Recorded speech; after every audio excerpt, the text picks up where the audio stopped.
Hola a todos, en este vídeo vamos a ver cómo diseñar un sencillo juego en 2D utilizando Unity. Este juego consistirá en un personaje avanzando por el desierto y evitando los obstáculos que se presenten en él. El reto consistirá en estar el mayor tiempo posible sin colisionar.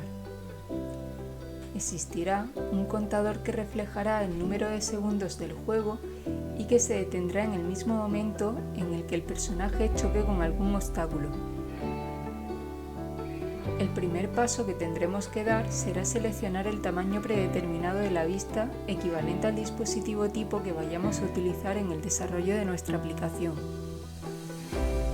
Asimismo, tendremos que configurar el tamaño de la cámara. Para ello, en el menú Inspector seleccionamos el tamaño 3,2.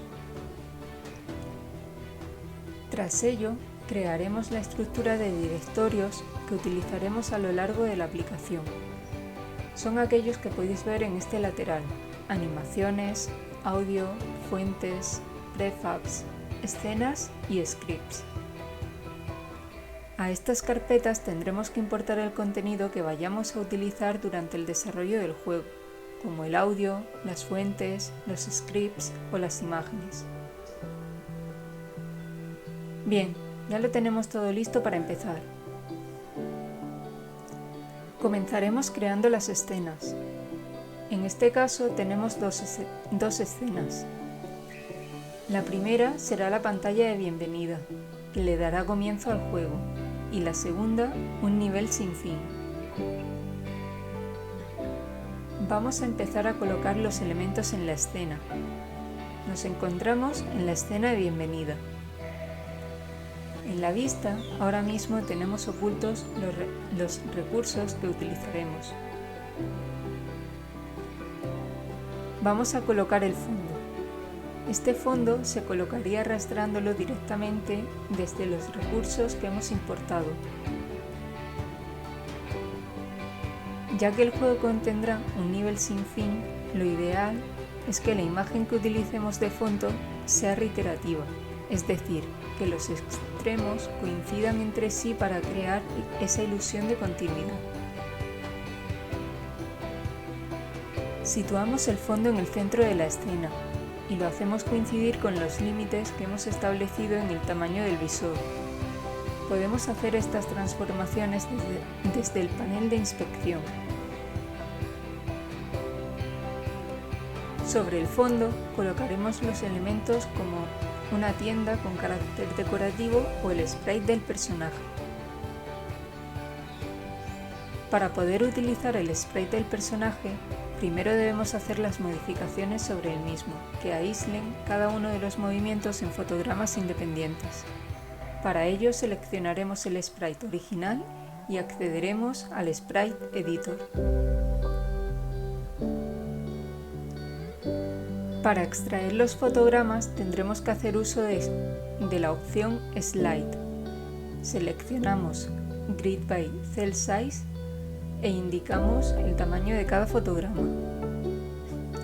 En mi caso será de 220 x 295, pero podemos ir probando hasta conseguir la configuración que mejor se ajuste. Cuando tengamos seleccionado el tamaño, aplicamos la acción y vemos cómo se divide la imagen en distintos fotogramas. Cada uno de estos podrá ser utilizado de forma independiente durante el juego. Aplicamos los cambios y volvemos a nuestra escena. Ya tenemos casi lista la primera escena. Solo nos falta añadir el botón de inicio. Esto lo haremos utilizando un componente TextMesh unido a un Box Collider 2D, que ayudará a capturar la interacción del usuario en cualquier punto de la pantalla. Recordemos que se pueden añadir componentes desde el panel de inspección, simplemente seleccionando o escribiendo en el buscador. Desplegando cada una de las opciones, podemos ver la configuración que se le ha dado tanto al elemento TextMesh como al Box Collider. Veamos que aquí además hemos utilizado una de las fuentes que habíamos importado al inicio del proyecto.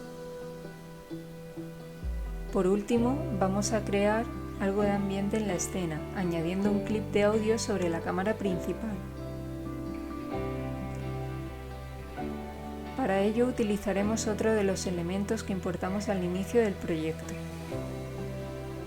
Es importante mantener las opciones Play on Awake and Loop para que la música comience desde el inicio y se cree en sí misma un bucle. Con esto hemos finalizado la primera escena. ¿Quieres ver el resultado?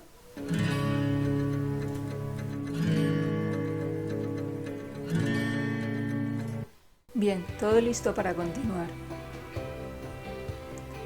Volvemos ahora a la carpeta de escenas y activamos. Después de guardar los cambios, por supuesto, activamos la segunda escena que tenemos, llamada Obstáculos, o la creamos en caso de que no la tengamos creada. En esta segunda escena vamos a comprobar que tengamos la dimensión del dispositivo bien ajustada y comenzamos a añadirle elementos a la escena. Vemos que en esta ocasión hemos sustituido el elemento fondo por un elemento landscape que agrupa el fondo, cielo y suelo. Para que el personaje pueda avanzar por la escena sin caerse, hemos tenido que limitar su interacción en los límites superiores e inferiores, creando un elemento GameObject vacío, a modo de cielo y otro a modo de suelo, ambos con un elemento Box Collider que limite el movimiento. Es importante que estos Box Collider tengan exactamente la misma dimensión de ancho que el fondo, ya que iremos encadenando los elementos Landscape. Vamos a ver en detalle la configuración de cada uno de estos elementos. En primer lugar, el personaje Cowgirl, en este caso, tiene asociado también un elemento GroundCheck. El GroundCheck es un elemento GameObject vacío que se le ha asignado al personaje para tener un control sobre cuándo está en contacto con el suelo y así controlar los movimientos y saltos. Además, para poder gestionar las interacciones hemos tenido que añadir un elemento Circle Collider que detectará el área de nuestro personaje y cualquier objeto con el que se toque. Un elemento Rigid Body 2D que actuará junto con el motor de físicas para mejorar el movimiento. En este Rigid Body 2D tenemos que congelar el eje Z, de lo contrario nuestro personaje irá rodando por la pantalla en lugar de caminar. Además, hemos asociado también un efecto de sonido para evitar los obstáculos. Al igual que hacíamos en la pantalla principal, debemos activarlo al inicio del juego a modo de bucle. Por otra parte, tendremos que gestionar cada uno de los movimientos que es capaz de hacer el personaje, así como los objetos que se encuentran a su paso por la escena. Estos elementos se irán generando automáticamente según la configuración programada en un script que veremos a continuación. Además, el personaje cuenta con unas sencillas animaciones cuando va caminando o saltando, y esto lo podemos hacer gracias a la descomposición que hicimos del sprite del personaje al principio del proyecto.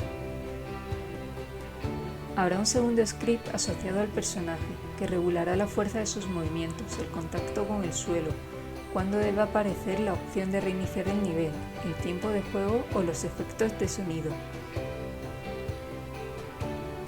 Puesto que configuraremos el nivel en distintas capas, es importante asociar al jugador en la capa Player. Otras que habremos creado serán Background, Decoration and Objects. Pasamos a ver los elementos de Background. En este caso será el Landscape, compuesto por el fondo, el cielo y el suelo. La única diferencia de este paisaje con respecto al visto en la escena de bienvenida es que este se ha construido a nivel de prefabs.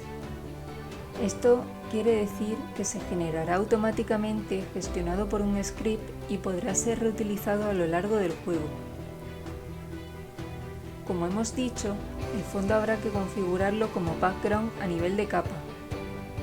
Para el suelo además tendremos que seleccionar la capa Ground que tendremos que crear.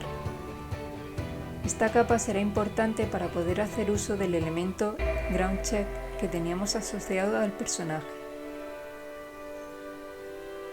Los prefabs se construyen arrastrando los elementos de la escena a la carpeta correspondiente.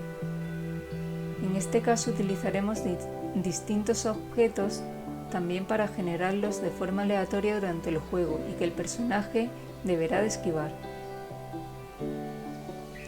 Estos elementos se colocarán en la capa Objects y tendrán que contar con un componente Box Collider para detectar la colisión con el personaje. Además, para poder gestionar la muerte del personaje por la colisión, habrá que marcar la casilla Is Trigger. El último elemento de la escena es el elemento Canvas, que contiene el botón de reinicio. Aparecerá desactivado en primera instancia, ya que será el script el que indique cuándo se produce la muerte del personaje y por tanto debe aparecer el botón.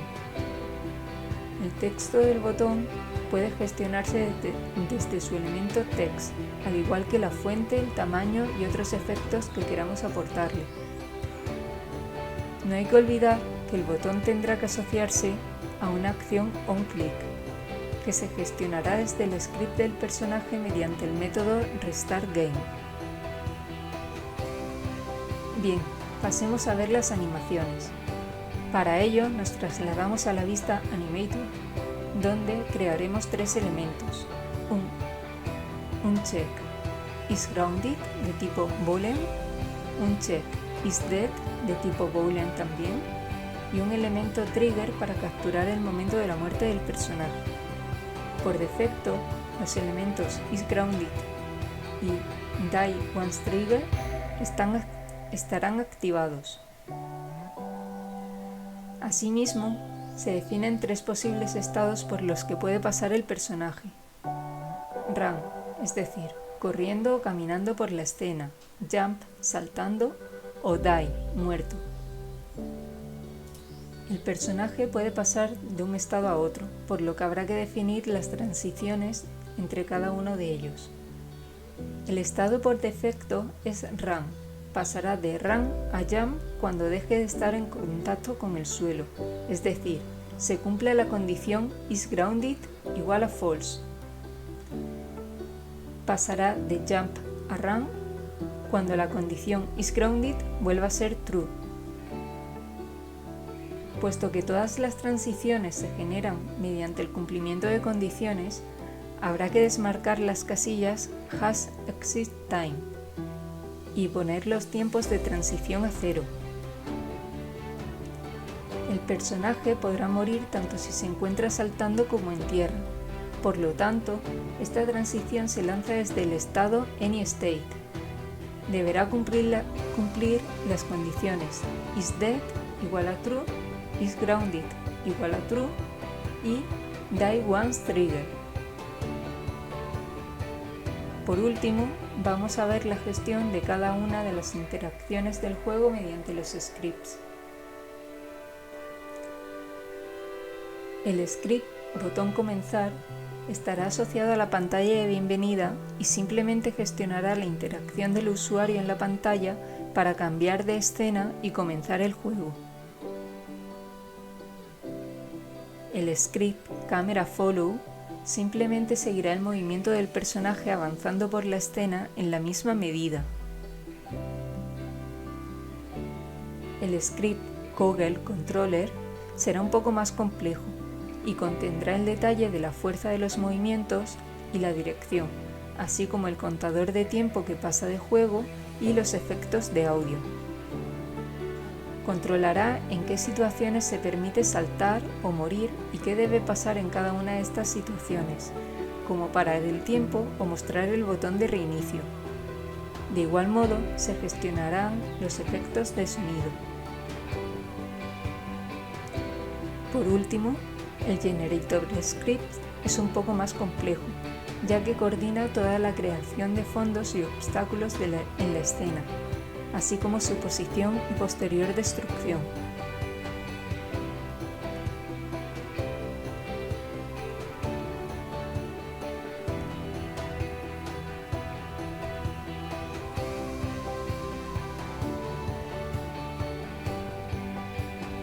con todos estos elementos configurados ya tenemos nuestro juego listo para funcionar.